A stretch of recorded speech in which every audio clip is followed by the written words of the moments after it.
Ouais, Richard, comment tu fais pour... ça doit pas être facile d'aborder un match avec... c'est le début des adieux, il faut jouer le match, il y a les émotions, il faut être sérieux.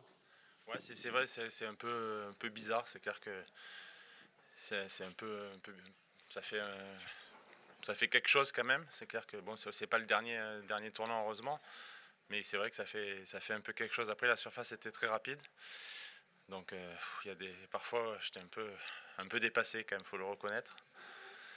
J'ai pas toujours très bien joué, j'étais un peu crispé.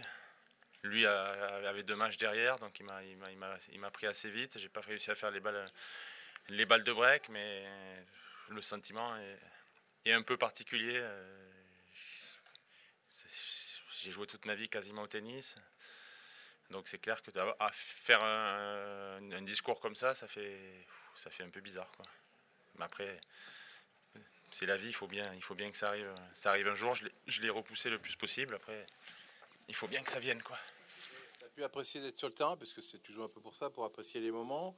Et est-ce qu'au moment de voir les images, tout ça, on commence un peu à avoir la nostalgie, un fond de larmes ou un fond de Non, tristesse? mais déjà, dès l'annonce, quand je l'ai dit, déjà, ça a fait quelque chose de particulier. Là, tu joues les derniers tournois, donc c'est pas évident. Tu peux de temps en temps te crisper un petit peu. Tu sais que ça va être la dernière fois. Donc c'est un peu particulier. Après, il a bien joué aussi. J'ai pas été au niveau quand même sur le match. Il était plus fort. Je te dis, la surface était quand même assez rapide. J'ai pas réussi à faire d'énormes coups aujourd'hui, mais bon, c'est le tennis. Après, oui, voilà, tu vibres toujours quand même. C'est un premier tour de Bercy. C'est énorme. Il y a du public. Après, c'est sûr, se retrouver à faire un discours, hein, c'est quelque chose de nouveau et de pas si facile quand même, quoi.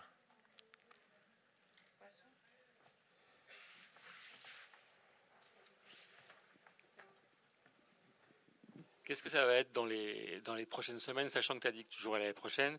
Est-ce que tu vas faire une vraie préparation à fond en te disant je vais mettre le paquet pour vraiment être au maximum de ma forme, ou est-ce que tu vois déjà ça comme un peu...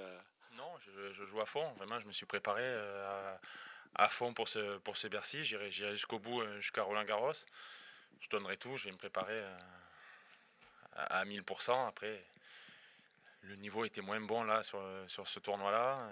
Si je suis à ce classement aussi, c'est qu'il y a une raison, hein, parce que j'ai joué cette saison, j'ai fini 130e mondial, donc c'est que ça ment pas, quoi. C'est pour ça d'ailleurs que j'arrête, sinon t'arrêtes pas. Mais après, tu sais que les fins de carrière, c'est jamais évident. J'ai la chance de quand même être en forme, de pouvoir jouer, de pouvoir prétendre à gagner des matchs. Mais après, on sait que la fin, c'est toujours particulier. J'essaie en tout cas de ne pas être blessé, de pouvoir en profiter du mieux possible. J'espère que ce sera le cas jusqu'à Roland-Garros, quoi. Richard, c'est un peu partie de cette génération où sur un malentendu, on se dit que vous auriez pu jouer jusqu'à 50 ans. Tim, il arrête, il a 31 ans. Et lui, il dit par contre que le tennis, en ce moment, ça va casser les joueurs de plus en plus. Est-ce que tu penses que toi, Rafa, Roger Novak, vous êtes les derniers à jouer si proche de la quarantaine qu'on ne le reverra plus? J'ai du mal à dire, je peux pas te répondre. C'est vrai que à l'époque, tu t'arrêtais à 30 ans déjà, c'était une carrière et c'était énorme. Là, on a eu C'était Agassi un peu le premier, quoi, qui a fait un Connors à l'époque, mais il y en avait très peu. Aujourd'hui, il y en a quand même, des mecs de 35, 36 ans. Mais je peux pas te répondre, quoi. C'est vrai que c'était tellement incroyable. Là, on a vu des trucs. Rafa qui a gagné à 36 ans, Novak, Federer. C'est tellement inimaginable que parfois on banalise un peu les choses, mais bah, c'est vrai. En tout cas, ça joue vite quand même. Les joueurs jouent très très vite aujourd'hui, donc à voir les carrières. C'est vrai que le tennis c'est très physique de plus en plus. Donc, il faudra voir les mecs jusqu'à quel âge ils tiennent. Mais bon, là, il faut reconnaître qu'il y a eu une génération, même Gaël, il y a eu quand même une génération qui a joué assez longtemps, on peut dire. Mais bon, aujourd'hui, moi, ça me fait bizarre quand même de me retrouver sur le court après Arthur et Giovanni, tu vois. Bon, je t'avoue qu'il y a 2 mecs de 21 ans et j'en ai 38. Je manque de repères de temps en temps. Je me dis, merde, où c'est que j'avais l'habitude un peu plus de Gilles, de Joe. J'ai commencé ici avec voilà, Roland Garros avec Cédric quand même. Je me suis échauffé avec lui.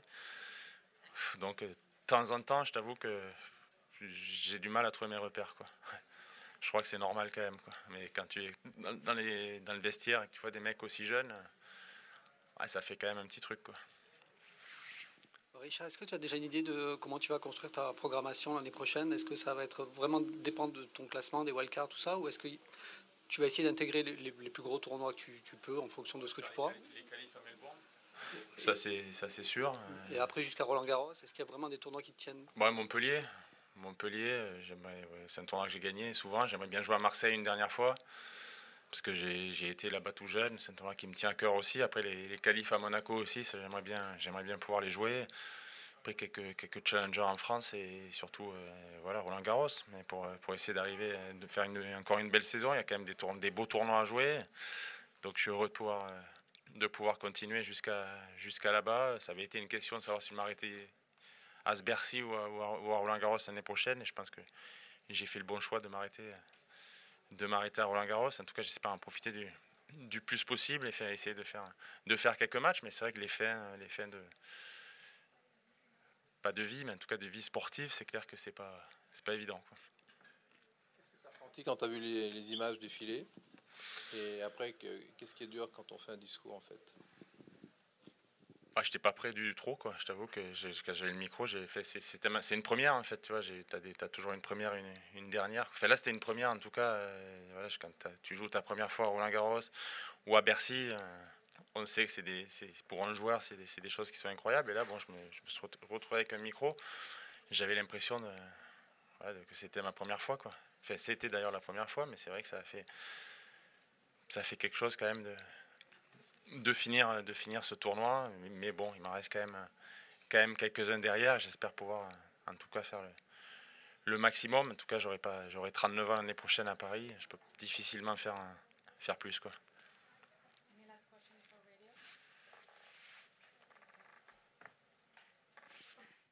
Bonjour Richie, puisqu'on parle des anciens qui passent la main, j'en profite pour te poser une question sur Rafa qui va bientôt passer la main dans 3 semaines.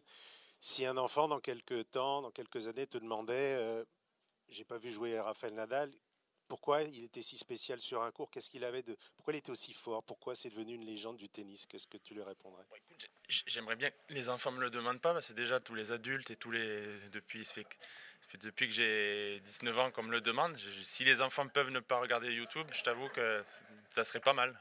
J'espère que j'aurai pas cette question.